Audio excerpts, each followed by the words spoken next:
kalian ke suatu tempat yang kalian sendiri tidak akan pernah tahu ada di mana.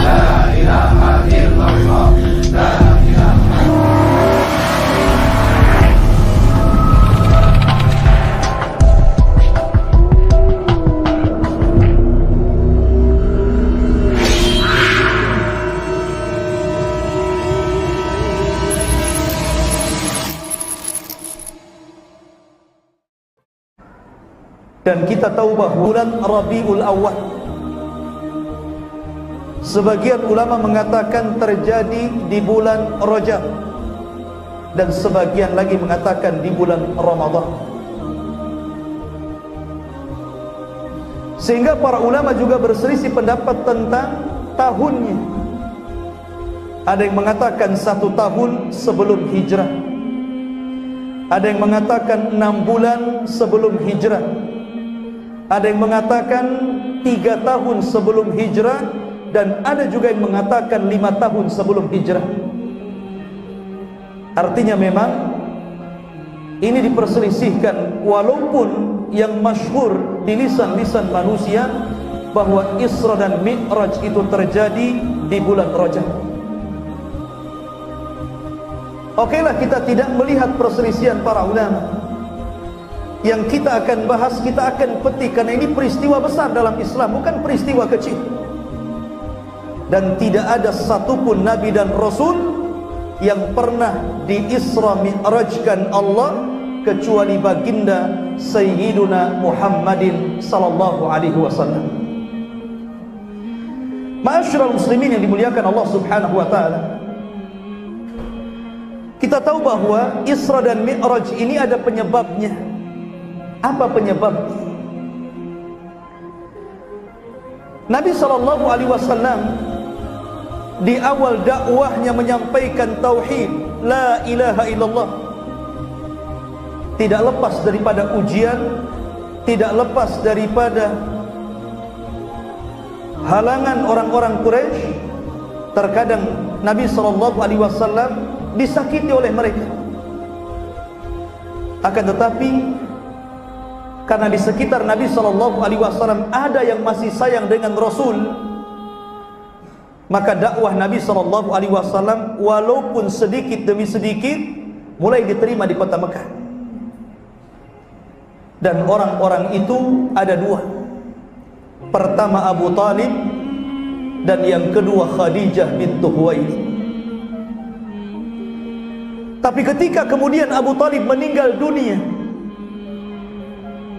maka mulailah orang-orang Quraisy berani untuk menyakiti Rasul. Bahkan orang yang paling rendah mereka berani meletakkan tanah di kepala Nabi SAW, karena sudah tidak ada lagi yang melindungi Rasul. Kemudian 2 bulan setelah Abu Talib meninggal dunia, rupanya Khadijah, istri tercintanya, meninggal juga. Subhanallah. Makanya tahun itu disebut Amul Hazni, tahun kesedihan. Karena Rasul ditinggal oleh 2 manusia yang paling berjasa dalam berdakwah. Dari sinilah kemudian Allah Subhanahu wa ta'ala menurunkan surah Yusuf. Seolah-olah Allah Subhanahu wa ta'ala ingin menghibur Rasul, sebagaimana dahulu Yusuf dizalimi oleh saudara-saudaranya, dimasukkan ke dalam sumur, kemudian dipungut oleh para pedagang, kemudian dijual ke Mesir. Belakangan Allah takdirkan yang beli adalah pejabat Mesir, dan berakhir Yusuf menjadi orang besar Mesir. Seolah-olah ingin mengatakan bahwa walaupun pamanmu meninggal dunia, walaupun Khadijah meninggal dunia, lihatlah Yusuf alaihi salatu wassalam, dia tetap tegar dalam menghadapi dakwah yang ia hadapi dengan kaumnya. Maka turunnya surah Yusuf ini menenangkan hati Rasul. Dari situlah kemudian Nabi SAW mulai mencari areal untuk berdakwah di tempat yang baru, karena di Mekah sudah tidak bisa lagi berdakwah. Maka Nabi SAW berjalan kaki sejauh 60 mil mengarah ke daerah yang disebut dengan Taif. 10 hari Rasul berdakwah di Taif. dari kampung ke kampung, dari rumah ke rumah. Tapi subhanallah, rupanya ujian kedua menimpa Rasul. Karena orang-orang Taif juga kurang lebih dengan orang-orang yang ada di Mekah. Bahkan sebagian pembesar mereka mengatakan, "Ya Muhammad, jikalau betul bahwa Allah mengutus engkau menjadi nabi dan rasul, kurobek-robek kisah-kiswah Ka'bah." Sebagian mereka mengatakan, "Kenapa Allah mengutus anda wahai Muhammad? Bukankah orang yang mulia sekelas Abu Jahal, sekelas Abu Sufyan, sekelas Umayyah, mereka lebih berhak untuk jadi rasul dibandingkan dirimu?" Intinya Nabi SAW ditolak di situ. Akhirnya Nabi SAW dilempari batu sejauh 3 mil sampai keluar dari Taif. Ketika Nabi SAW keluar dari Taif, maka Nabi SAW mengalami kebingungan. Kenapa? Karena dia sudah bingung lagi. Mau ke Mekah, orang Mekah sudah menolak. Balik ke Taif, orang Taif menyakiti dirinya. Akhirnya Nabi berhari-hari di perbatasan kota Mekah. Disinilah Allah Subhanahu wa ta'ala kirim satu utusan, bukan malaikat, bukan juga manusia. Utusan itu dari kalangan jin. Rupanya ketika manusia menolak dakwah Nabi SAW, di waktu yang sama jin menerima dakwah Rasul. Ketika Rasul lagi sholat di kebun kurma di perbatasan kota Mekah, datang rombongan jin dari Yaman. Kemudian mendengar Rasul sedang membaca Al-Quran, kemudian tertarik dan beriman kepada Allah. Akhirnya jin-jin ini pulang ke Yaman mendakwai dakwah Islam. Ribuan jin Yaman masuk Islam. Subhanallah. Tidak manusia, jin ada. Kemudian setelah itu Nabi SAW berusaha mencari perlindungan. Maka Nabi SAW akhirnya berhasil kembali ke kota Mekah dengan hati yang sempit. Sampai Allah katakan, "Qad na'lamu annaka yadiku sadruka bima yaqulun." Allah berfirman, sesungguhnya kami tahu wahai Muhammad, hatimu sesak, dadamu sempit terhadap apa yang mereka katakan kepada dakwahnya. Maka ketika Nabi SAW hampir putus asa dalam berdakwah, di malam hari inilah ketika Nabi SAW sedang tertidur lelap, tiba-tiba Jibril datang dari langit menembus atap rumah Rasul. Ada yang mengatakan ketika itu Rasul sedang berada di rumah Ummu Hani. Jibril mengatakan, "Qum ya Muhammad, bangun wahai Muhammad." Maka Nabi SAW bangun. Tiba-tiba ada 2 malaikat membelah dada Nabi SAW, mengambil jantungnya, kemudian meletakkan di bejana dari emas dari sorga dan dicuci dengan air Zam-Zam. Kemudian dimasukkan iman dan hikmah dan dikembalikan lagi ke dalam jasadnya. Inilah pembelahan dada kedua. Setelah Nabi SAW dahulu ketika waktu kecil pernah juga dibelah dadanya dalam pangkuan Halimah Sa'diyah. Kenapa Nabi dibelah dadanya kembali? Disucikan jantungnya. Ada apa ini? Rupanya Nabi SAW dipersiapkan oleh Allah akan sebuah peristiwa besar yang akan dikenang oleh sejarah umat manusia. Satu-satunya manusia yang akan melebihi derajat malaikat, bahkan seluruh makhluk ciptaan Allah. Rupanya Rasul disiapkan untuk perjalanan besar, perjalanan Isra dan Mi'raj. Karena Rasul akan diperlihatkan kekuasaan yang besar, maka Rasul harus dipenuhi dengan keimanan, dipenuhi dengan hikmah, supaya dia mampu untuk mengambil pelajaran dari apa yang akan lihat selama perjalanan. Mulailah Nabi SAW diajak oleh malaikat Jibril keluar rumah. Rupanya Allah sudah menyediakan satu binatang namanya burak. Burak ini lebih kecil dibandingkan bighal dan lebih besar dibandingkan khimar. Maksudnya keledai. Dia lebih kecil dari kuda tapi lebih besar dari keledai. Dan memiliki perawakan yang panjang berwarna putih. Kalau datang malam hari bercahaya dia. Dan dalam hadis Bukhari, sekali langkah sejauh mata memandang. Itulah buruk. Tapi jangan kemudian digambarkan seperti buruknya Yahudi, Pak, ya. Karena orang-orang Yahudi untuk menghilangkan citra baik Rasul, dibuatnya buruk, kepalanya kepala wanita cantik, kemudian badannya manusia. Ini pelecehan kepada Rasul. Buruk itu kuda biasa, tapi itu adalah tunggangannya para nabi.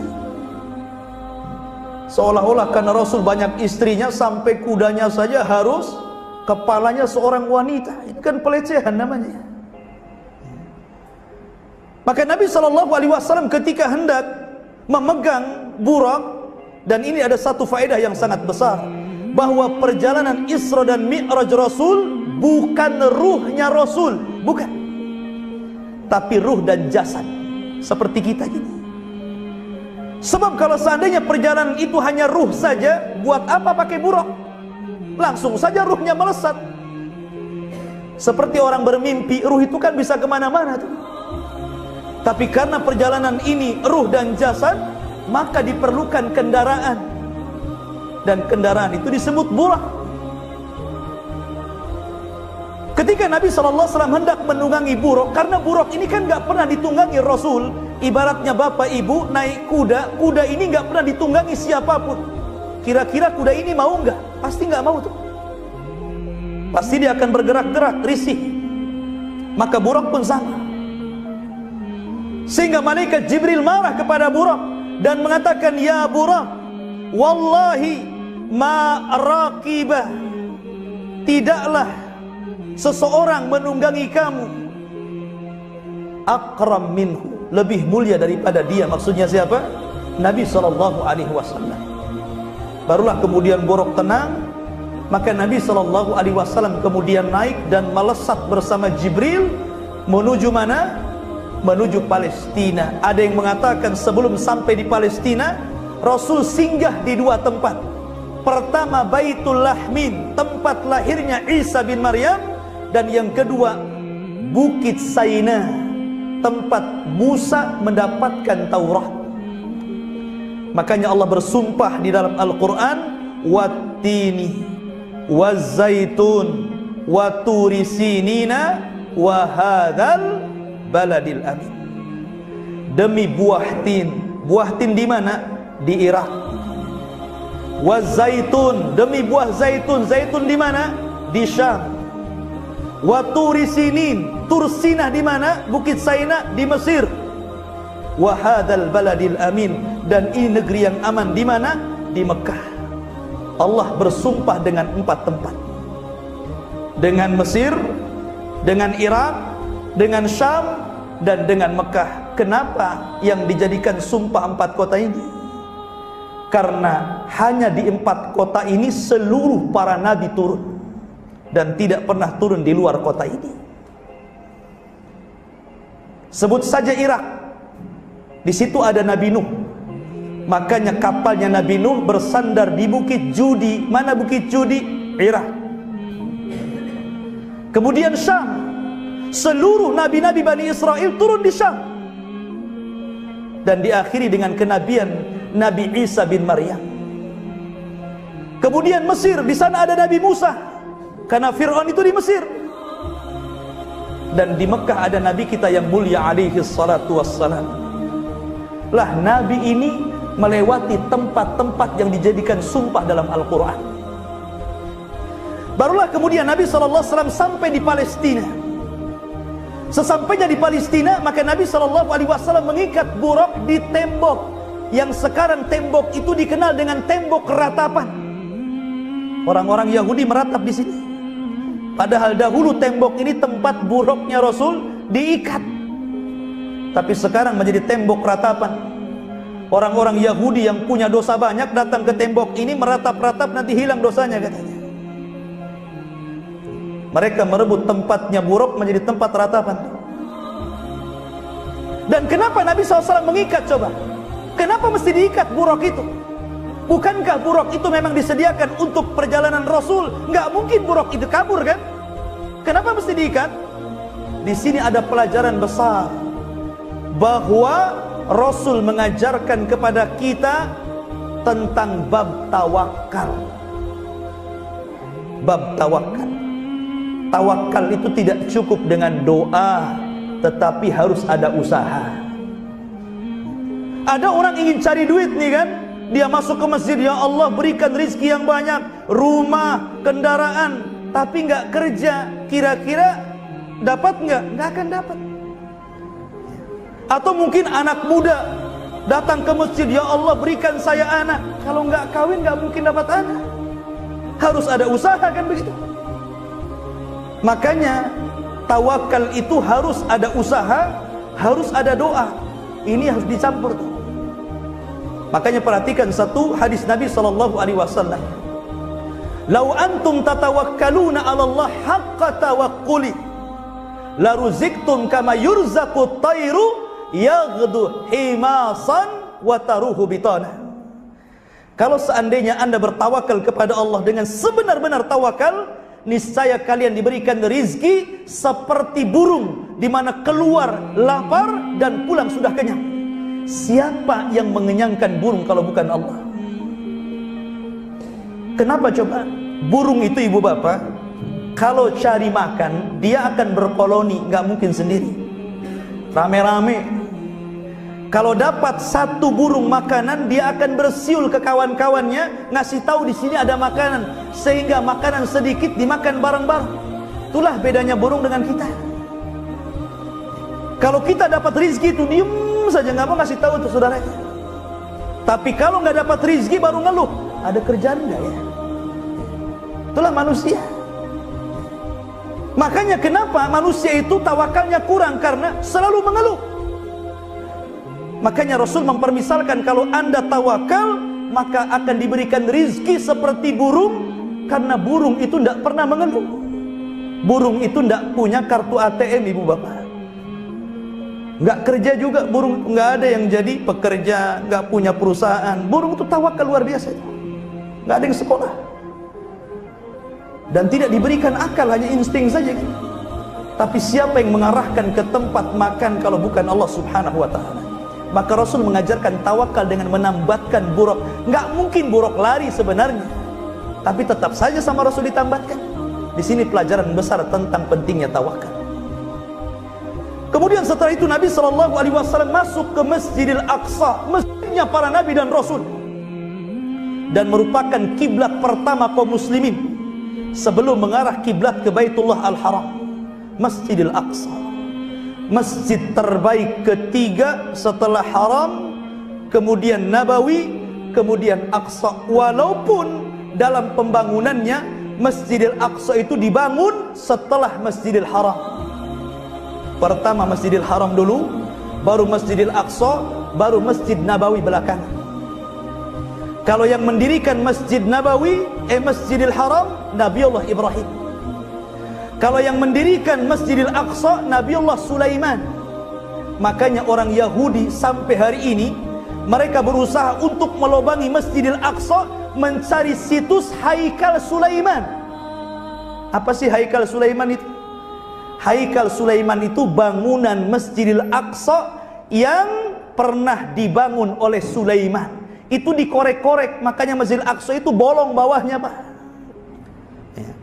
Karena orang Yahudi berkeyakinan kalau sudah dapat situs itu Haikal Sulaiman, maka mereka akan merobohkan Masjidil Aqsa, kemudian dibangun Haikal Sulaiman. Mereka bercita-cita kalau Haikal Sulaiman sudah terbangun, akan muncul seorang imam yang akan memimpin mereka perang dan akan menguasai dunia.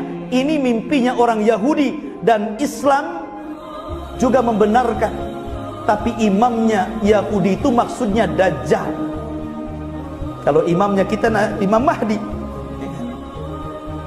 Makanya wajar kalau seandainya terakhir kita mendengar bahwa ketika pemimpin Amerika mendukung pengesahan tentang Israel, bahwa Yerusalem harus jatuh ke tangan Israel dan akan dijadikan pusat di mana Israel akan membentuk negara dan jadi ibu kotanya di Yerusalem. Sementara Yerusalem itu jantungnya Syam. Disitulah Yerusalem. Rupanya dua-duanya memiliki kepentingan. Yahudi punya kepentingan, Nasrani juga kepentingan. Tapi di akhir zaman Islam pun punya kepentingan, karena nanti pusat kekuatan kaum muslimin ada di Baitul Maqdis. Makanya Rasul ke sini, ke Baitul Maqdis. Kemudian Nabi SAW setelah mampir di Baitul Maqdis, maka Nabi SAW tiba-tiba ditawari 2 minuman, 1 susu dan 1 khamr. Subhanallah, Rasul ikutin fitrahnya, diambil susu dan dibuang khamr.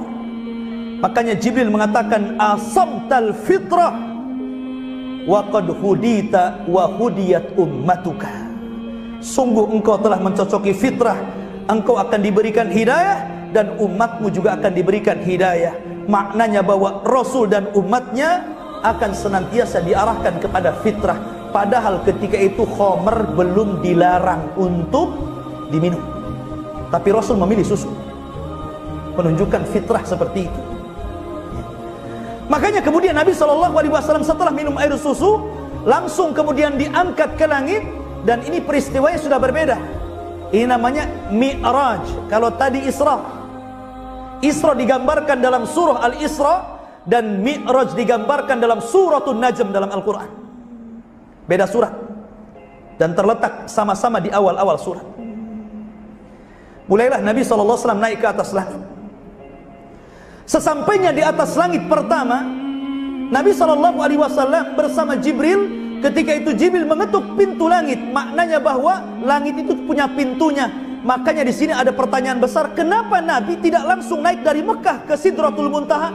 Kenapa mesti lewat Palestina? Kan bisa saja langsung dari Mekah. Kenapa mesti lewat Palestina? Ya, karena pintu langit itu lewat situ. Pintu langit itu harus lewat Baitul Maqdis. Makanya Rasul naik dari situ dan turunnya juga di situ.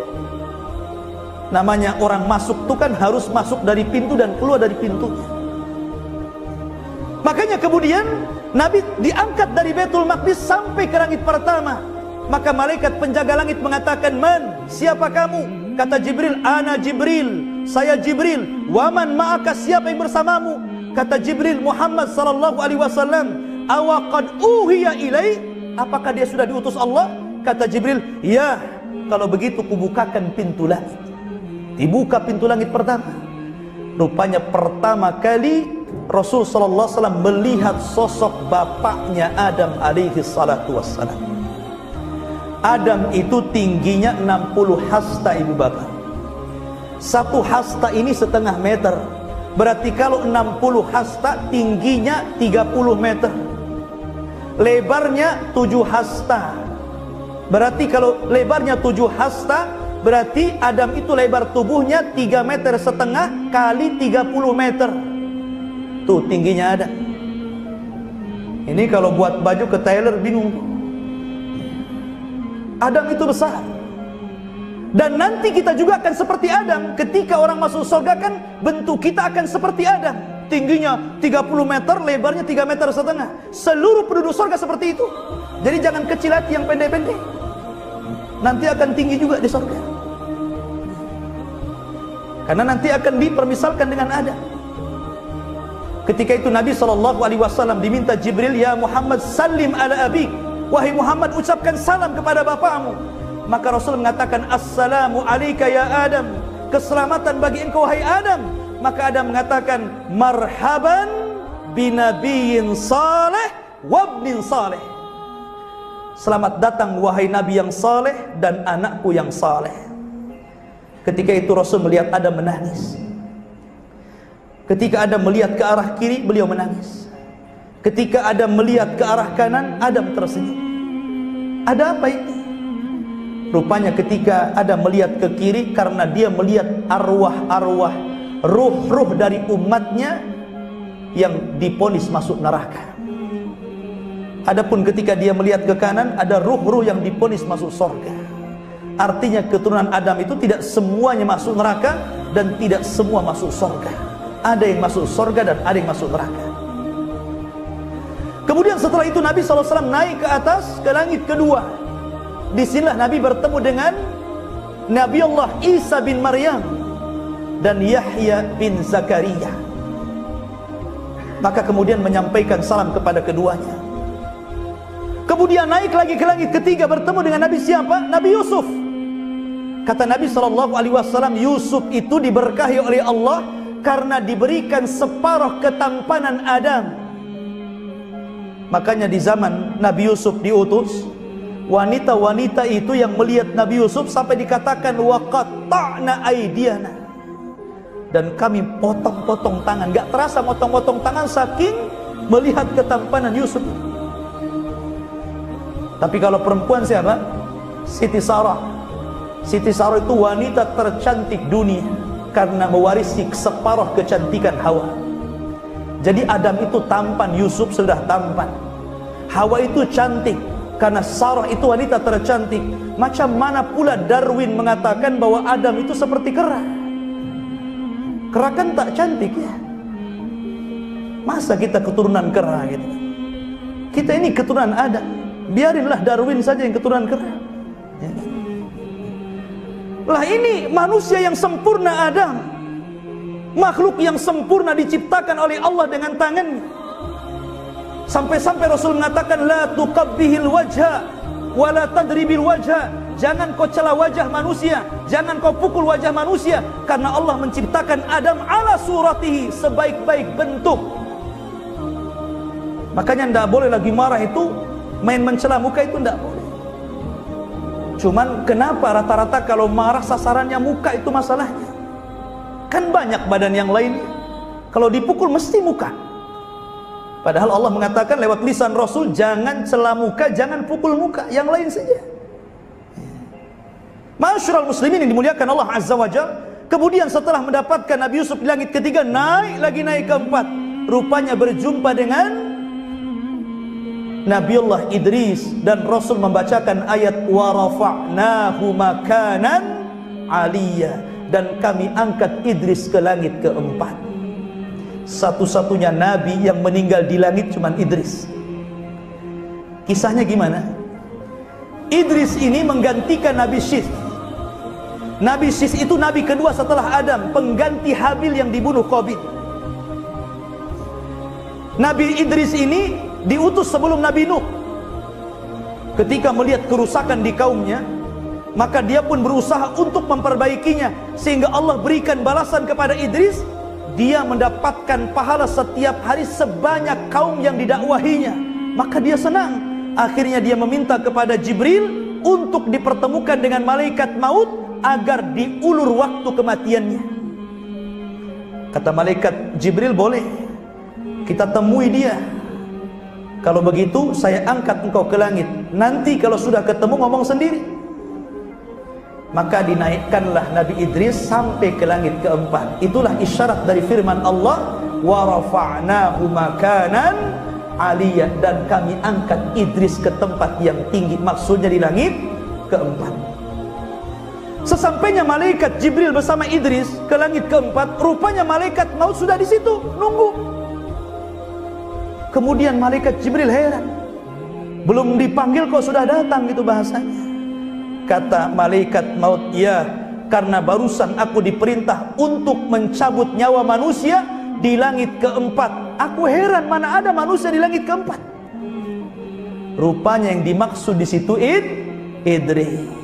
Meninggallah Idris langit sini. Makanya dia ketemu Idris langit keempat. Kemudian naik lagi ke langit kelima. Disinilah berjumpa dengan Nabiullah Harun. Harun ini dulu bukan nabi sebenarnya. Harun itu orang soleh. Yang mengangkat dia nabi itu Nabi Musa, karena Musa itu pelat ngomongnya. Makanya Nabi Musa berdoa, Rabbi shrah li sadri wa yassir li amri wahlul 'uqdatam min lisani yafqahu qauli. Ini doanya Nabi Musa ini. Pelat Nabi Musa itu, tidak pandai ngomong. Sementara Harun ini adiknya, abangnya, pandai orator. Sementara dia menghadapi Fir'aun harus pandai bicara. Ketika melihat abangnya pandai ngomong, orator, maka Musa meminta kepada Allah untuk diangkat Harun menjadi nabi. Maka Allah angkat Harun menjadi nabi karena permintaan Nabiullah Musa, karena yang dihadapi ini Fir'aun. Makanya kemudian Harun diangkat jadi nabi. Kemudian naik lagi ke langit keenam. Disinilah berjumpa dengan Nabi Musa. Musa ketika itu menangis ketika melihat Rasul. Ketika ditanya oleh malaikat, "Wa ma yubkika ya Musa?" Kenapa Anda menangis wahai Musa? Kata Musa, demi Allah, Allah telah mengutus anak muda di akhir zaman, tetapi umatnya lebih banyak masuk sorga dibandingkan umatku, kata Nabi Musa. Padahal aku sudah berusaha mengajak Bani Israel sebanyak-banyaknya, rupanya umat orang ini lebih banyak dibandingkan umatku. Cemburu Nabi Musa. Kemudian naik ke langit terakhir, berjumpa dengan Ibrahim. Ibrahim itu nabi yang paling mirip dengan Nabi wajahnya. Ya, namanya kakeknya. Ibrahim itu kan kakeknya. Ibrahim punya dua anak. Satu namanya Ishak. Ishak punya anak namanya Yakub. Yakub itu namanya Israel. Maka seluruh keturunan Yakub disebut Bani Israel.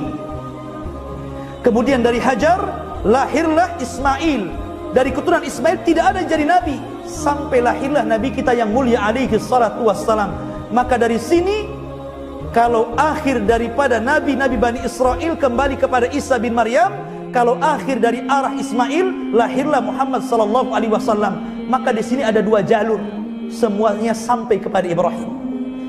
Dan yang paling mirip wajahnya dengan Ibrahim, Rasul kita yang mulia alaihi salatu wassalam. Ketika itu Ibrahim sedang bersandar di mana? Di tiang Baitul Ma'mur. Apa Baitul Ma'mur? Baitul Ma'mur itu Ka'bahnya malaikat. Nabi melihat setiap hari yang tawaf malaikat di Baitul Ma'mur itu jumlahnya 70.000. Jadi datang 70.000 malaikat masuk Baitul Ma'mur, kemudian tawaf di situ, kemudian keluar dan tidak pernah kembali. Besoknya datang lagi 70.000 lagi masuk ke Baitul Ma'mur, kemudian tawaf, kemudian keluar, tidak balik lagi. Begitu setiap hari. Makanya Allah mengatakan, "Wa ma ya'lamu junuda rabbih illahu." Tidak ada yang tahu berapa jumlah malaikat kecuali Allah. Saking banyaknya. Kenapa Ibrahim bersandar di Ka'bahnya malaikat? Sebagaimana Ibrahim telah membangun Ka'bah di dunia, maka Allah muliakan dengan Ka'bah malaikat yang ada di langit. Itulah Ibrahim. Pertanyaan, para nabi itu kan banyak. Ada para nabi itu disebutkan dalam hadis yang dikeluarkan oleh Imam At-Tabrani kalau tidak salah, dari hadis Abi Dzar Al-Ghifari radhiyallahu anhu, bahwa jumlah para nabi itu 120.000 dan jumlah rasul itu 315. Tapi yang kita kenal 25 nabi dan rasul. Itu yang kita kenal, yang disebutkan dalam Al-Quran.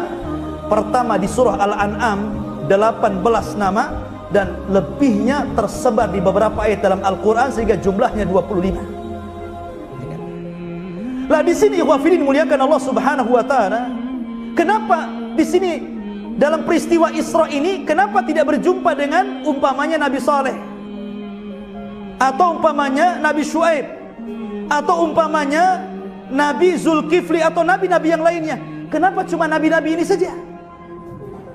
Rupanya ada hikmah di balik pertemuan nabi-nabi yang dipilih Allah untuk berjumpa dalam setiap langit.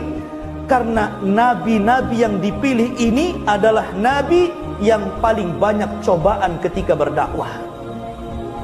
Seolah-olah Nabi diperlihatkan, kamu jangan sedih, orang-orang Quraisy menolak kamu, orang-orang kafir menolak kamu. Nih nabi-nabi yang kau temui juga sama nasibnya. Sehingga menetapkan hati Rasul. Coba bagaimana Yusuf dibuang oleh saudara-saudaranya, jadi budak sampai ke Mesir, ya kan? Bagaimana Nabi Musa dikejar-kejar Fir'aun. Kemudian bagaimana Nabi Ibrahim alaihissalam dibakar oleh Namrud. Makanya kemudian menjadi penghibur Rasul, sebagaimana engkau diganggu dakwahmu ya Muhammad, nabi-nabi yang ketemu itu kurang lebih saja. Maka menjadi tenanglah Nabi SAW dalam peristiwa Isra dan Mi'raj ini. Maka kemudian Rasul naik lagi. Setelah dia kemudian ke Baitul Ma'mur, mulailah kemudian Jibril mengajak Rasul ke Sidratul Muntaha. Disinilah Rasul melihat Jibril dalam bentuk aslinya. Laqad ra'ahu nazlatan ukhra inda Sidratil Muntaha indaha jannatul ma'wa. sungguh Rasul melihat Jibril dalam bentuk asli kedua kalinya. Pertama kapan? Ketika menyampaikan wahyu, diangkatnya Nabi Rasulullah diangkat jadi Nabi. Ketika turun surat Iqra, itu Jibril dalam bentuk aslinya tuh. Kemudian Rasul melihat kedua kalinya kapan? Ketika peristiwa Mi'raj. Di sisi Sidratul Muntaha, tiba-tiba malaikat Jibril membuka bentuk aslinya, memiliki 600 sayap, yang satu sayap terbentang antara terbit matahari sampai terbenamnya. Dalam bahasa hadis disebut saddal ufuk. Saking besarnya. Makanya ketika Jibril menghancurkan negeri Sodom, negeri liwat, negerinya LGBT, itu cukup dengan satu sayap ditancapkan ke negeri Sodom, kemudian diangkat ke langit, kemudian dihujani batu, kemudian ditumpahkan, kemudian dibanting. Makanya dalam Islam, hukuman orang-orang yang melakukan LGBT ini seperti adab Allah yang ditimpakan kepada kaum Sodom. Diangkat ke tempat tinggi, kemudian dilempar, kalau belum mati dilempari batu dari atas sampai mati. Itu pendapat Ali bin Abi Thalib radhiyallahu anhu. Seperti itu hukuman. Maka kemudian setelah itu Nabi SAW masuk ke tempat yang Jibril tidak bisa masuk di situ. Hanya Nabi SAW satu pohon yang sangat besar yang disebut dengan sidrah. Sidrah itu artinya pohon bidara. Makanya ketika Zainab meninggal dunia, kata Nabi SAW, igsiluha bima'in wa sidrin, mandikan Zainab dengan air dan pohon sidrah, daun sidrah. Sidrah itu artinya pohon bidara, pohon yang sangat besar yang ada di langit. Dan Nabi sampai mengatakan, demi Allah, saking indahnya pohon itu penuh dengan emas, aku tidak bisa mensifatkan kepada kalian. Saking indahnya pohon itu.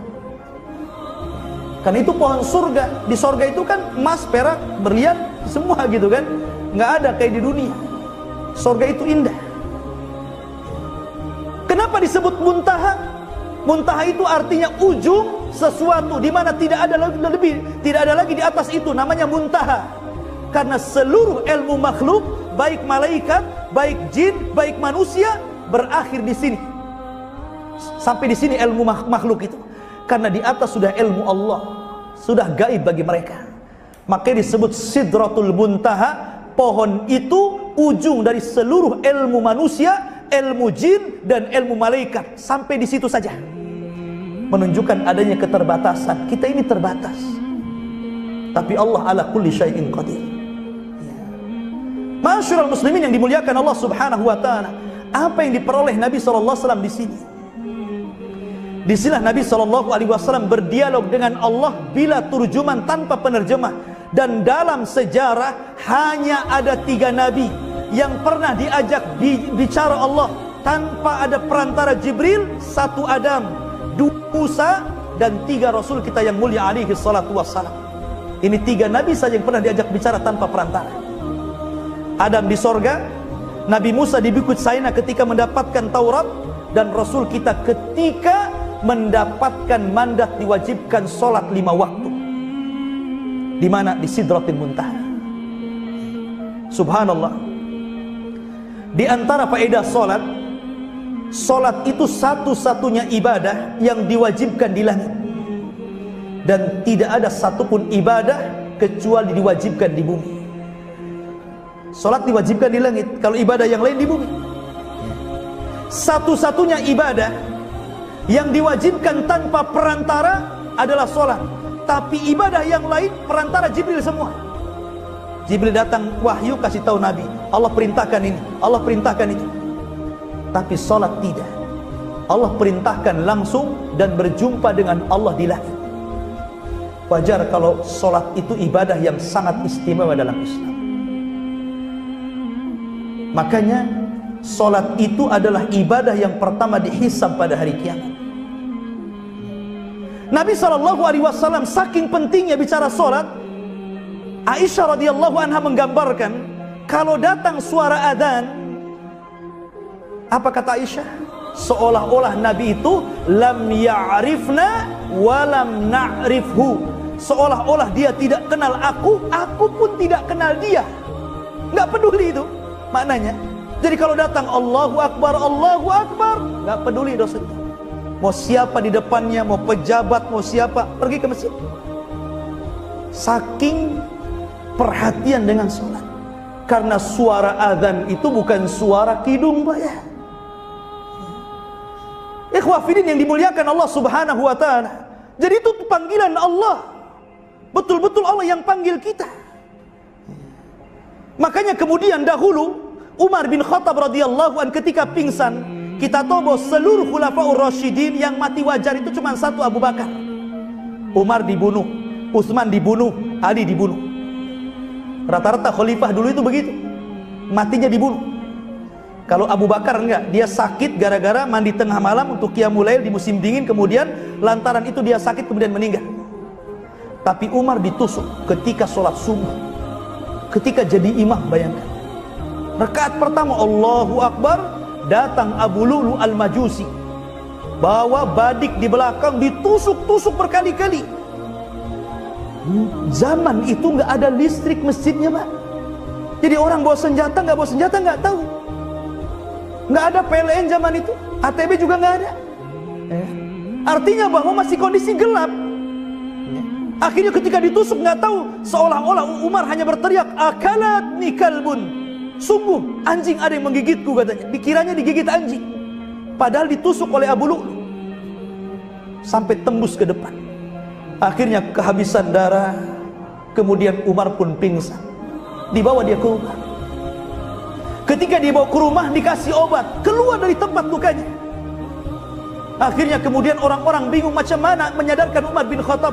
Rupanya ada yang tahu kebiasaan Umar. Umar itu adalah orang yang perhatian dengan sholat. Saking banyaknya sholat, mata Umar itu sampai ada garis hitam di mana ada tempat melelehnya air mata. Jadi Umar itu setiap malam menangis, sampai bekas lelesan air matanya itu ada bekasnya. Tahu dia jalurnya kemana, itu harus air mata itu keluar dari mana. Kalau kita kan jarang menangis, makanya kalau menangis muncrat kemana-mana gitu, nggak ada jalannya. Ya kan? Lah Umar bin Khattab ini memang perhatian dengan sholat, sehingga ketika itu ada sahabatnya mengatakan, ya Amirul Mukminin, wahai Amirul Mukminin. Kemudian dia adzan di telinga Amirul Mukminin.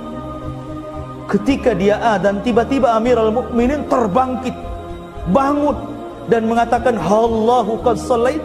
Demi Allah, aku sudah sholat atau belum tadi? Maka kemudian orang-orang mengatakan, engkau belum sholat wahai Amirul Mukminin. Akhirnya Umar pun sholat subuh dalam kondisi luka. Subhanallah. Orang pingsan diteriaki sholat bisa bangun, itu masalahnya. Anda ini nggak pingsan kan? Anda ini tidur saja.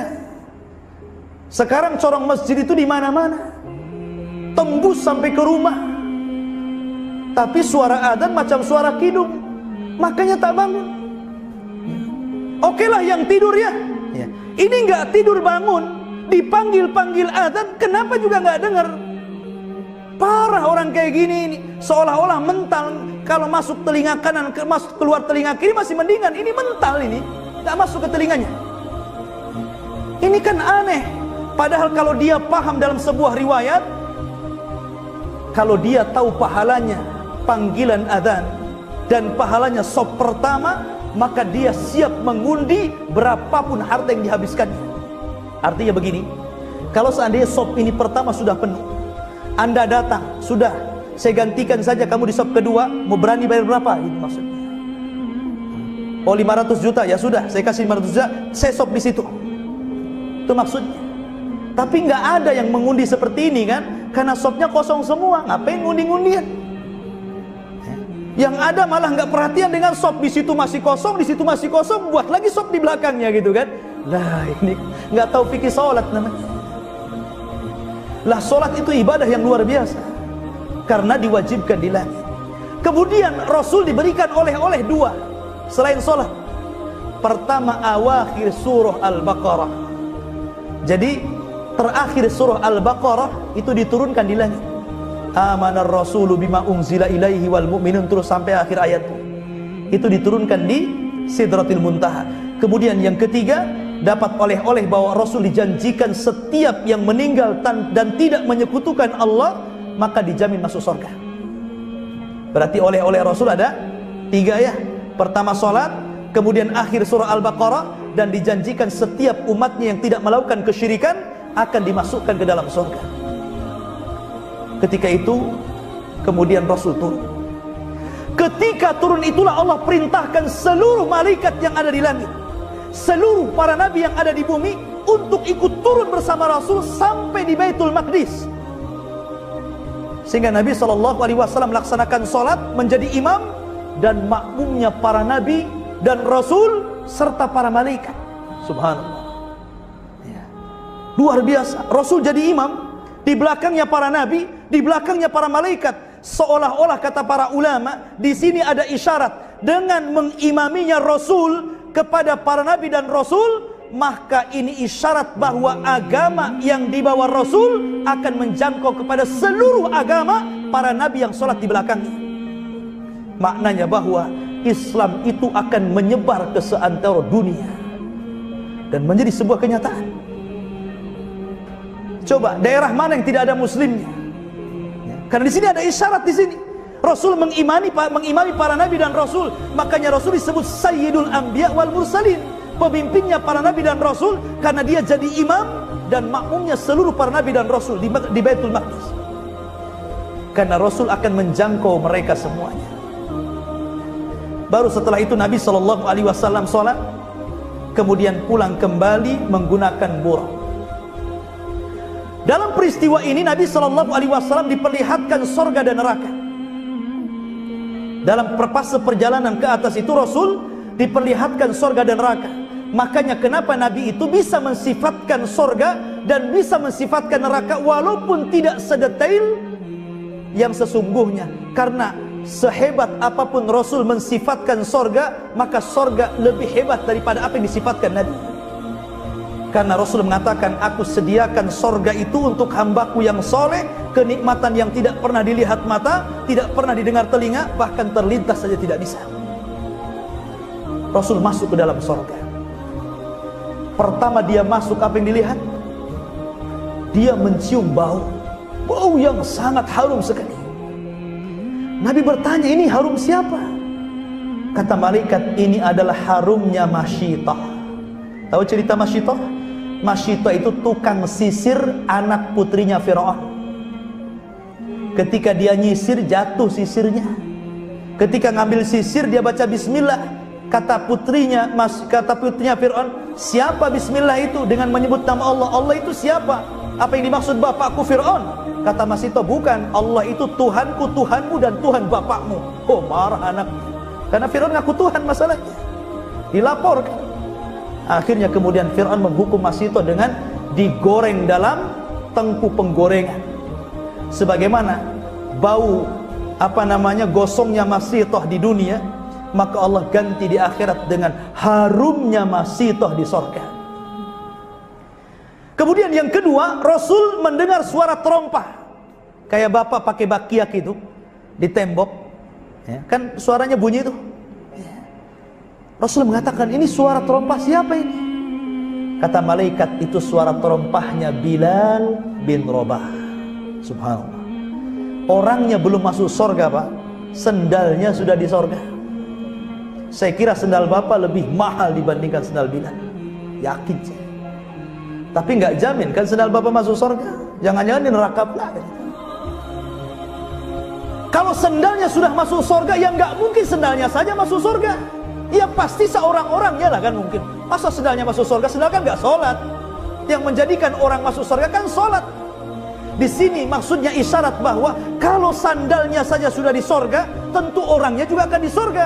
Makanya ketika dia selesai Isra Mi'raj, Rasul bertanya kepada Bilal, Bilal, inni sami'tu khashkhasataka fil jannah. Bilal, aku mendengar suara terompahmu di surga. Mada tasna? Apa yang kau lakukan? Kata Bilal, wallahi ya Rasulullah, wa ma tawadda'tu wudu'an illa wa qad shallaitu rak'atain. Wahai Rasul, aku tidak melakukan apapun kecuali aku berwudu dan setelahnya aku jaga salat 2 rakaat wudu. Itu saja keutamaan Bilal.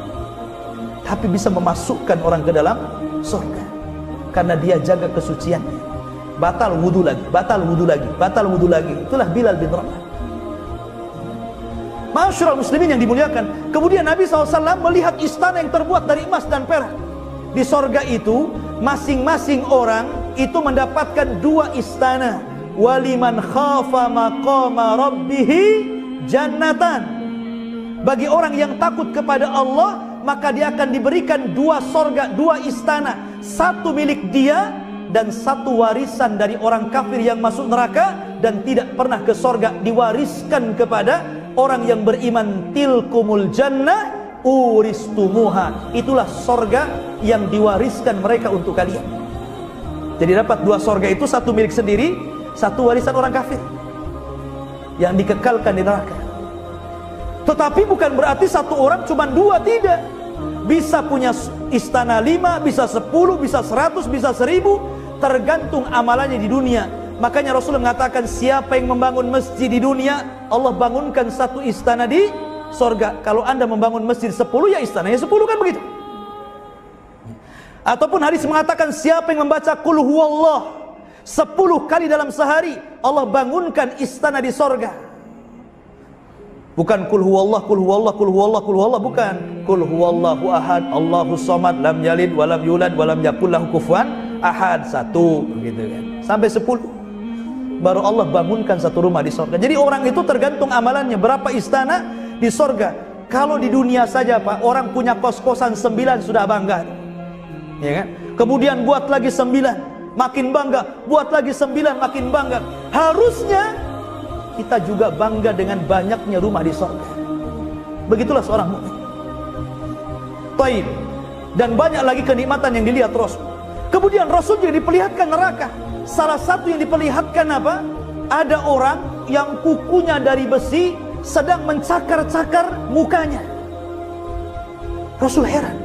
Mahadan, ada apa ini? Subhanallah, mahadan. Apa ini? Maka Jibril mengatakan, itulah orang-orang yang ketika di dunia mereka suka melakukan ghibah. Suka melakukan ghibah, yaqauna fi a'radin nas. Mereka mencaci maki pada kehormatan manusia. Seperti itu. Dan ghibah itu artinya dzikraka akhaka bima yakrah, menceritakan saudaranya, dan kalau saudaranya dengar itu tidak suka. Maknanya di sini, walaupun cerita kita baik, kalau dia nggak suka itu ghibah namanya. Apalagi kalau diceritakan itu keburukannya, makin ghibah lagi. Ustadz yang saya ceritakan itu benar ada pada dia. Kalau memang benar ada, maka engkau sudah menggibahnya. Kalau memang tidak ada, berarti engkau berdusta atas nama dia. Maka selamatnya lisan ini lebih baik dikunci. Falyakul khairan awliyas. Katakan yang baik kalau tidak bisa diam.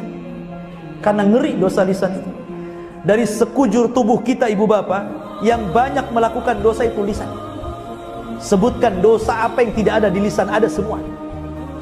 Kalau tangan paling mukul, paling bunuh, selesai, ya kan? Kaki paling nendang, mata paling melotot, kuping paling dengar, gitu kan, yang diharamkan. Kalau lisan ini semua ada. Negara bisa perang gara-gara lisan. Persaudaraan bisa retak gara-gara lisan. Orang bisa saling bunuh-bunuh gara-gara lisan, ya. Semua gara-gara lisan. Orang mengajak kepada kesesatan seperti nabi-nabi palsu zaman sekarang, gitu kan, lisan juga yang ngomong, gitu kan. Jadi semua sesat, semua kebaikan, keburukan itu ada di lisan. Makanya Rasul mengatakan kepada Mu'ad, jaga lisan wahai Mu'ad, karena kebanyakan orang masuk neraka itu diakibatkan lisan-lisan mereka. Maka di sini Nabi SAW menggambarkan bagaimana orang yang suka melecehkan kehormatan orang dengan mencakar-cakar ini. Ada juga Nabi melihat ada orang yang sedang berenang di air darah. Setiap ke pinggir, kemudian dibuka mulutnya, dimasukkan batu. Setiap ke pinggir dimasukkan batu, sebagaimana riwayat Samurah bin Jundab dalam Sahih Bukhari. Rupanya ketika ditanyakan siapa itu wahai Jibril, kata Jibril, itu adalah para pemakan riba. Ada juga orang yang sedang berdiri, kemudian dipaksa nganga mukanya, mulutnya, tiba-tiba dimasukkan api, dikasih makan api. Kemudian ditanya, ini siapa wahai Jibril? Kata Jibril, inilah pemakan harta anak yatim. Makanya Allah mengatakan, innal ladina ya'kuluna amwalal yatama zulman innama ya'kuluna fi butunihim nara. Orang-orang yang memakan harta anak yatim, hakikatnya dia memasukkan api ke dalam perutnya. Dan banyak lagi, subhanallah.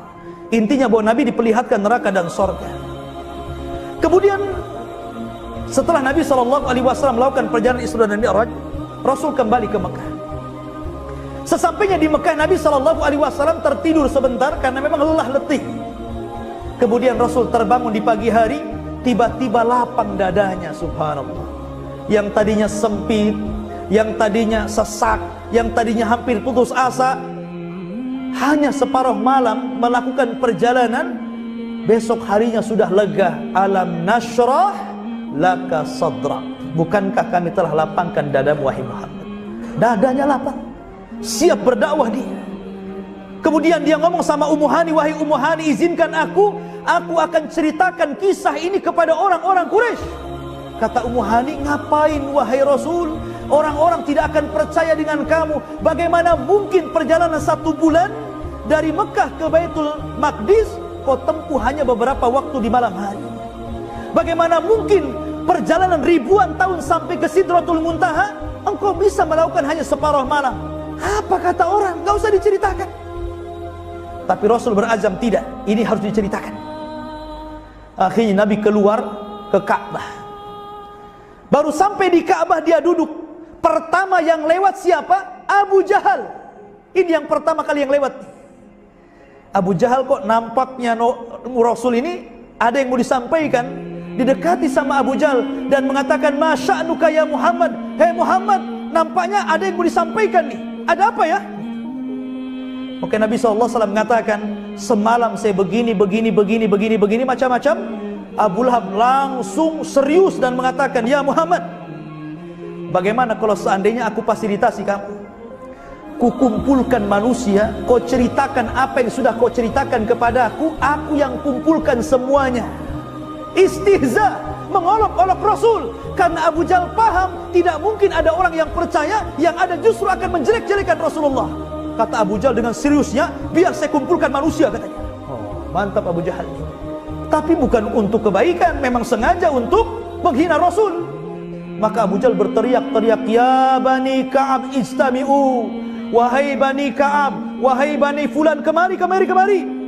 Karena yang manggil tokoh masyarakat, pemimpin, seluruh orang Quraisy kumpul. Kata Abu Jahal, ya Muhammad, akhbirhum kama akhbartani. Muhammad, habarkan cerita yang kau ceritakan kepadaku semalam. Habarkan kepada mereka, janjimu kau akan bercerita kepada mereka. Ini orang sudah kumpul semuanya. Akhirnya Rasul bercerita kepada mereka bahwa semalam saya begini, subhanallah. Seluruh orang tiba-tiba tertawa, saking kehabisan tertawanya sampai mereka pukul-pukul kepala. Disinilah Rasul mendapatkan ujian. Sahabat-sahabat yang baru masuk Islam kemudian murtad balik. Karena apa? Ini aneh Nabi ini, makin kesini makin aneh ngomongnya ya. Akhirnya satu persatu yang sudah masuk Islam keluar murtad lagi. Kalau orang musyrik sudah karuan, makin membuat tuduhan. Lihat tuh nabimu si Muhammad gila, buat cerita aneh-aneh. Lah ketika itu Abu Bakar nggak ada di situ, sehingga orang-orang heran dan mengatakan, ya Muhammad, aina sahibuk? Di mana saudaramu Abu Bakar? Biasanya kalau engkau berdakwah ada di sampingnya Abu Bakar. Di mana dia? Akhirnya kemudian dicarinya Abu Bakar. Sudah ketemu, hai Abu Bakar, kau tahu apa yang terjadi di sana? Lihat saudaramu si Muhammad itu ngaco. Dia cerita begini dalam satu malam. Abu Bakar langsung bangkit dan mengatakan, wallahi demi Allah, kalau seandainya ada peristiwa yang lebih mustahil yang terjadi kepada Rasulullah, maka aku orang yang pertama kali membenarkannya. Masya Allah. Dari sini disematkan kalimat As-Siddiq di belakang nama Abu Bakar, karena dia membenarkan peristiwa yang didustakan seluruh manusia. Makanya wajar kalau Abu Bakar disebut Abu Bakar As-Siddiq. Siddiq itu artinya pembenar ketika manusia mendustakan Rasul. Masyarul muslimin yang dimuliakan Allah Azza wa Jalla. Lah di tahun inilah kemudian orang-orang Quraisy, orang-orang Madinah, orang-orang Yathrib banyak yang haji ke Mekah.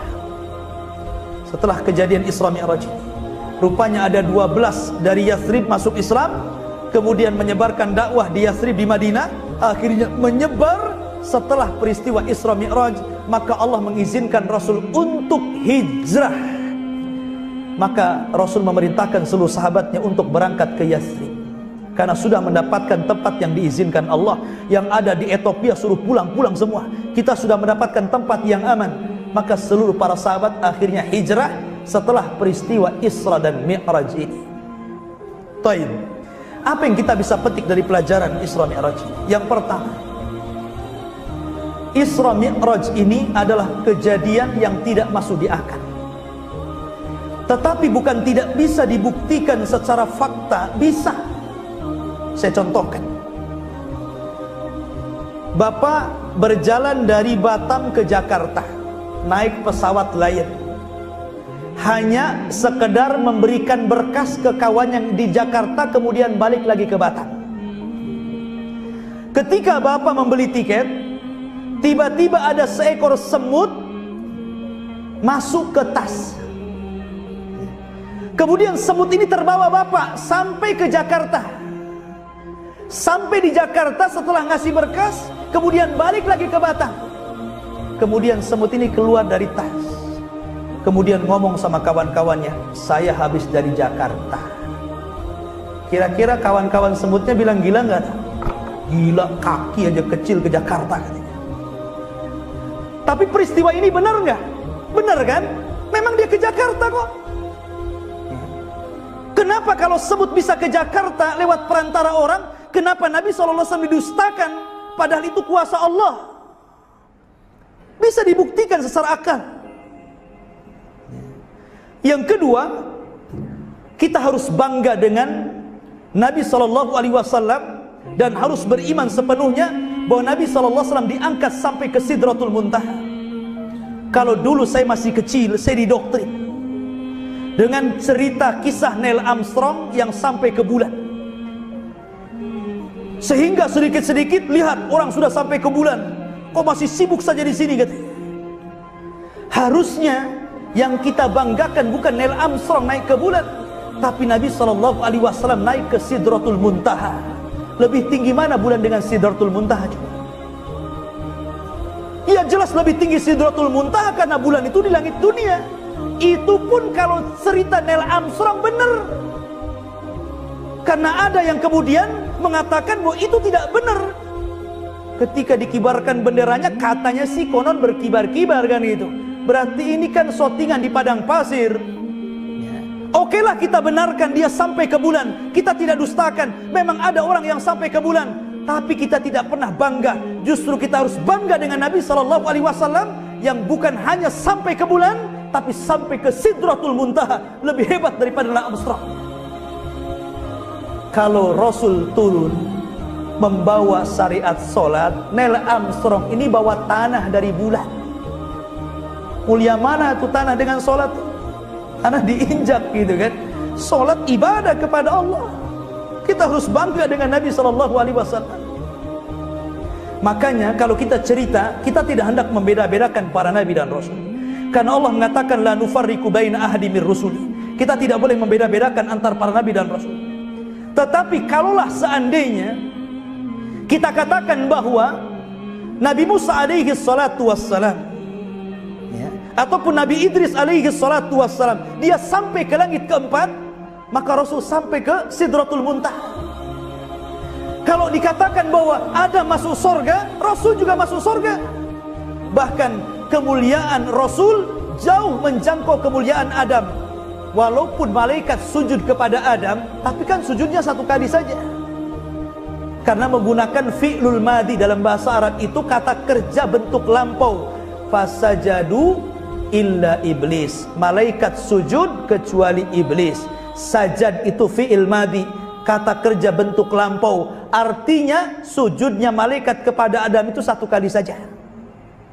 Tapi solawatnya para malaikat kepada Rasul itu menggunakan bahasa fi'lul mudhari, kata kerja bentuk sekarang dan yang akan datang. Maknanya seluruh malaikat solawat kepada Rasul sampai hari ini, sampai kiamat dibangkitkan, sampai masuk surga. Innallaha wa malaikatahu yusalluna ala nabi. Yusallun fi'lul mudhari. Kalau sujud fi'lul madhi. Maka di sini ikhwan, bahwa kita ini punya nabi yang luar biasa, melebihi seluruh nabi-nabi dan rasul.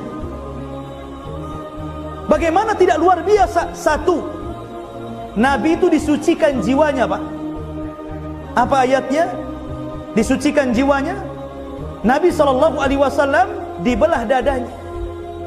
Alam nashrah laka sadrak. Bukankah kami telah belah dadamu dan kami bersihkan dadamu, ya Muhammad. Yang kedua, lisan Rasul itu dijaga oleh Allah. Wa ma yantiqu anil hawa in huwa illa wahyun yuha. Rasul itu kalau ngomong bukan hawa nafsunya, tapi wahyu yang diwahyukan kepadanya. Rasul dijaga matanya, mazagol basaru wa ma tagha. Allah jaga kedua pandangan Rasul. Dan Nabi SAW dijaga akhlaknya, wa innaka la'ala khuluqin adzim. Engkau di atas akhlak yang paling tinggi. Bahkan wahyu yang diturunkan kepada Rasul, allamahu syadidul quwa, malaikat Jibril yang mengajarkannya. Dan Rasul punya Al-Quran, mukjizat tertinggi dari seluruh kitab langit yang ada, karena seluruh kitab-kitab ada pada Al-Quran. Dan Al-Quran itu mengangkat siapapun yang diletakkan Quran padanya. Ketika Quran di bulan Ramadan turun, maka Ramadan sebaik-baik bulan. Ketika Al-Quran turun di malam Lailatul Qadar, maka malam Lailatul Qadar sebaik-baik malam. Ketika Al-Quran turun kepada Rasulullah, maka Rasulullah menjadi sebaik-baik Rasul. Ketika Al-Quran turun kepada umat Muhammad, kuntum khaira ummatin ukhrijat linnas, kalian sebaik-baik manusia yang dikeluarkan kepada manusia. Bagaimana kalau Quran itu turun ke dada kita? Maka Rasul mengatakan, khairukum man ta'allamal Qur'ana wa 'allamah. Sebaik-baik kalian adalah orang yang mengajarkan Quran, yang belajar Quran dan mengajarkan Al-Quran. Masya Allah, ini kehebatan Al-Quran. Dan itu turun kepada Rasul. Jadi kita harus bangga dengan Rasul SAW. Karena terkadang kita ini kurang bangga dengan Rasul. Buktinya apa? Anak-anak muda di zaman sekarang ini sudah kehilangan teladan. Dia bangga dengan pemain-pemain sepak bola, bangga dengan artis-artis dan selebritis, bangga dengan tokoh-tokoh barat. Kemana kebanggaan Anda kepada Nabi? Makanya kita heran gitu. Kita ini punya Nabi yang paling lengkap dari segala hal. Coba saya contohkan begini, Pak. Kalau ada orang kena musibah, kalau orang sebutkan musibah apa, kalau Anda melihat figur Nabi, tenang kita. Oke Ustadz, saya ditinggal mati orang tua saya. Rasul ditinggal mati juga orang tuanya. Dia terlahir yatim, wa wajadaka yatiman fa'awa. Rasul, anak saya, Ustadz, anak saya banyak yang meninggal. Rasul juga anak-anaknya meninggal. Dia punya anak 7, 6 meninggal ketika Rasul masih hidup. Baru Fatimah yang meninggal 6 bulan setelah Rasul wafat. Tapi seluruh putrinya, seluruh putranya meninggal ketika Rasul masih hidup. Jadi kalau antum atau ibu bapak meninggal anaknya, Rasul juga meninggal anaknya. Ustadz, saya ini sudah lama kerja, hanya ngojek online saja, penghasilan segini, asih miskin. Rasul juga sama, 15 tahun jadi pengembala kambing. Berapa gaji pengembala kambing coba? Dan mungkin kalau antum dibuat pengembala kambing, mikir-mikir juga lah, kan gitu kan? Ini penggawa. Rasul 15 tahun jadi pengembala kambing. Oke, kalau kita bicara dakwah, kita baru nasihati orang sudah dimarahi. Rasul bukan dimarahi, dicaci maki. Kita tidak pernah berdakwah dilempari orang. Kita tidak pernah berdakwah diserbu orang mau dibunuh. Kita tidak pernah berdakwah berusaha dikejar-kejar orang-orang Quraisy untuk diambil kepalanya dan dihadiahi. Tapi Rasul semuanya sudah ada pada Nabi. Apapun musibah yang menimpa kita pernah ditimpa Rasul. Anda pernah kelaparan? Rasul pernah kelaparan, 3 hari tidak makan. Makanya kalau orang melihat sejarah Rasul itu tenang. Orang Orang itu kadang ngeluh karena tidak pernah melihat nabinya pernah diuji seperti yang Allah uji kepada kita.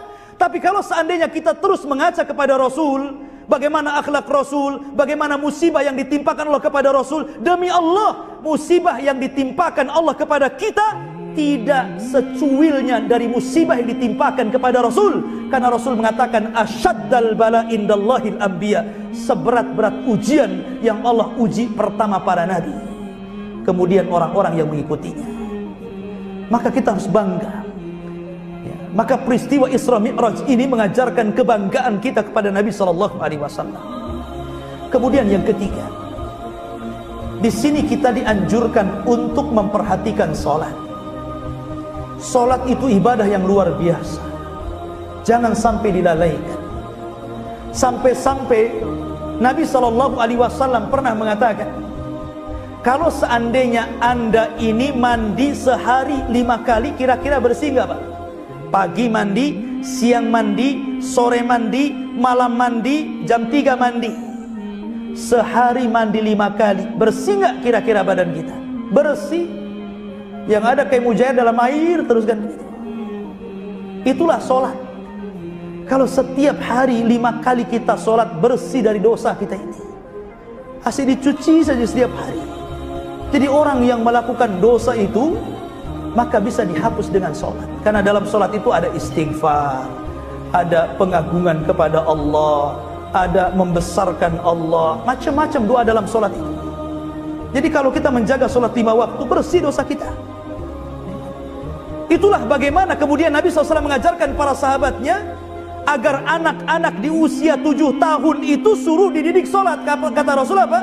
Muru auladakum bis sholati wahum abna'us sab'in.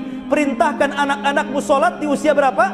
7 tahun. Ingat Pak ya, kalau bapak punya anak usia 7 tahun sudah harus cerewet kita ini. Nak, bangun sholat, sholat nak, sholat, sholat nak. Dan harus sabar, karena Allah mengatakan dalam Al-Quran, wa'mur ahlaka bis sholati wastabir alaiha. Perintahkan keluargamu untuk sholat dan sabar ketika memerintahkannya. Karena usia 7 tahun, ibu ya di belakang, coba ibu punya anak 7 tahun, bangunkan di waktu subuh, kira-kira bisa nggak? Kalau bapaknya tidur ya nggak bisa lah.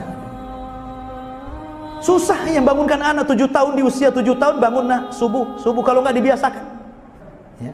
Kadang 10 kali nggak mau bangun.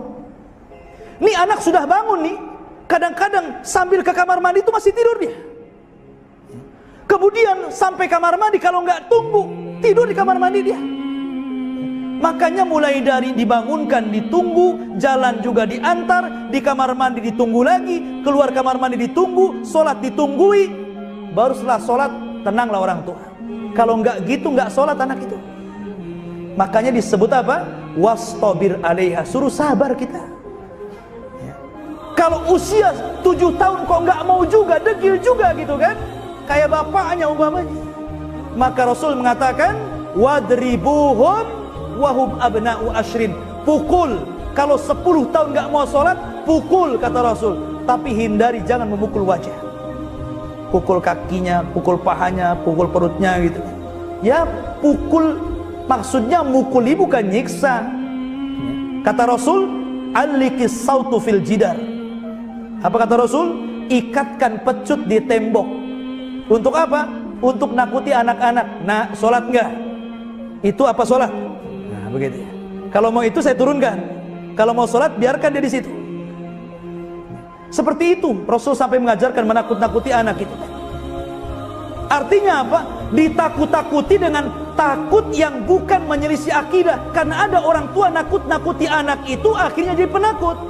Jangan keluar, banyak setan, banyak hantu, banyak genderuwo. Nggak boleh. Setan itu musuh kita. Harusnya kita doktrin, nah, kalau ada genderuwo cekik saja ya. Kalau ada setan pukul saja. Harusnya seperti itu. Karena kalau seandainya ditanamkan takut sama setan, setan musuh kita, akhirnya dia sampai dewasa, sampai tua, sholat malam gak berani bangun. Kenapa? Takut setan. Apalagi rumahnya di pinggir kali, banyak anjing, ada kuburan, mati lampu, makin takut kan. Lah tapi kalau orang dididik tauhid, Dari kecil kita didik tauhid. Saya ada kisah dulu waktu saya kuliah di Timur Tengah. Orang-orang Baduy itu usia sekitar 7 tahun, 10 tahun. Itu orang jauh-jauh, sekitar 5 kilo rumahnya. Ada yang di sebelah sana, ada di sebelah sana, di sebelah sana. Orang Baduy ya. Orang Baduy itu nggak punya listrik, TV aja nggak punya di sana. Tapi ngaji ke markas kita, ngaji Quran ya. Itu kalau pulang tuh sampai jam 9 malam, jam 10 malam. Kadang sendirian, itu usia 7 tahun, 8 tahun, 9 tahun, 10 tahun. Itu jalan sendiri. Ada yang 2 kilo, ada yang 3 kilo. Tapi nggak ada yang takut. Jadi saya tanya, saya takut-takuti anak-anak itu ya. Nanti ada setan loh, nanti begini, begini, begini, begini. Nggak takut. Kenapa? Karena mereka dari kecil nggak pernah nonton sinetron genderuwo. Nggak pernah dia. Jadi nggak pernah tergambar setan kayak apa. Yang tahu mereka jin, ya gitu saja. Tapi kita kan karena ditontonkan banyak macam sinetron, ada suster ngesot, ada ini itu macam-macam, akhirnya anak itu udah takut duluan tuh. Lah, jangan seperti itu didik anak itu. Ajarkan keberanian. Saya contohkan nih. Salah satu bibi Rasul namanya siapa? Sofiyah. Itu bibinya Rasul. Sofiyah punya anak namanya Zubair bin Awam. Zubair bin Awam ini adalah Farisur Rasul. Dia kalau naik kuda pegang 2 pedang, nggak tarik pelana dia. Orang kalau naik kuda dipegang pelana, ini enggak. Saking ahlinya berkuda, 2 tangannya pegang pedang dan dia bisa memacu kudanya dengan kakinya. Rupanya tarbiyah ini dari siapa? Dari ibunya, bibinya Rasul Sofiyah.